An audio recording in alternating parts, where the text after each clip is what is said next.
Donc là, vous allez vous mettre dans la peau ce soir d'un équipier et vivre nos contraintes et nos joies aussi.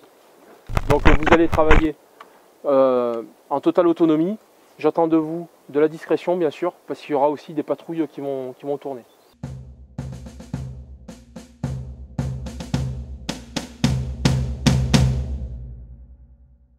Au début on s'est un peu marré parce que c'est pas du tout habituel. On aura que la carte à nuit. Quand il a fallu qu'on apprenne notre couverture, c'était assez intriguant, dirais-je.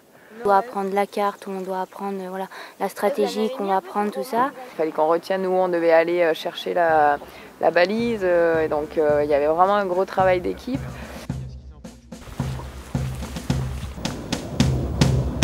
Tu regardes derrière, tu regardes dans les buissons, voir s'il n'y a pas quelqu'un qui va arriver.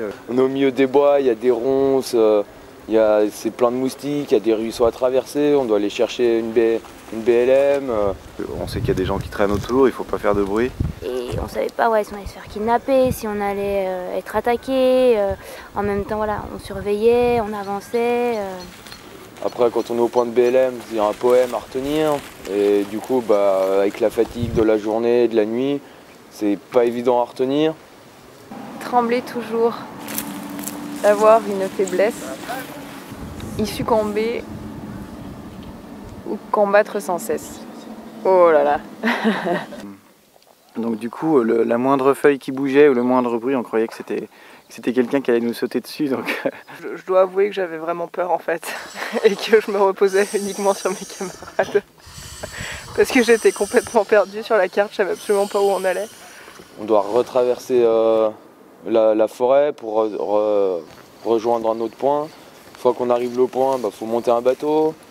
Traverser les uns après les autres sur le bateau avec toute l'équipe soudée parce qu'il y en a un qui tire le bateau, un autre qui ramène le bateau pour faire traverser ses coéquipiers. Il fallait être silencieux, on ne devait pas se parler, chacun savait ce qu'il faisait. C'est juste par des gestes, des petits signaux lumineux que seuls nous on peut voir avec les OB. Et je me suis vraiment retrouvée toute seule de l'autre côté de la rive de nuit et il y avait les copains qui m'attendaient de l'autre côté. Donc ouais, non, là c'était vraiment le petit stress militaire, on s'y croyait là. Non, on avait une super équipe, c'était sûr qu'on se faisait pas pincer. Parce qu'au moindre bruit, je te dis, on se jetait dans le fourré et on attendait que ça passe, donc on n'était pas hyper rapide, mais par contre on était très furtifs. J'aurais marché un petit peu toute la nuit comme si j'avais la vision d'un mec bourré à 4 grammes, donc voilà, avec les optiques de nuit on voit bien, mais on voit pas grand chose en fait. Avec les optroniques, c'est pas simple.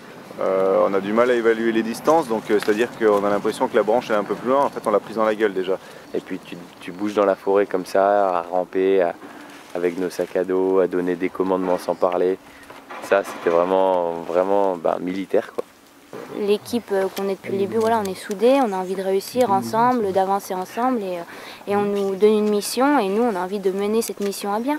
En plus on l'a fait bien, donc vraiment fière de la petite équipe finalement, et en tant que chef c'est cool, c'est vraiment cool. Donc voilà, plein de bons souvenirs je pense. C'est vraiment comme dans les films et j'ai adoré.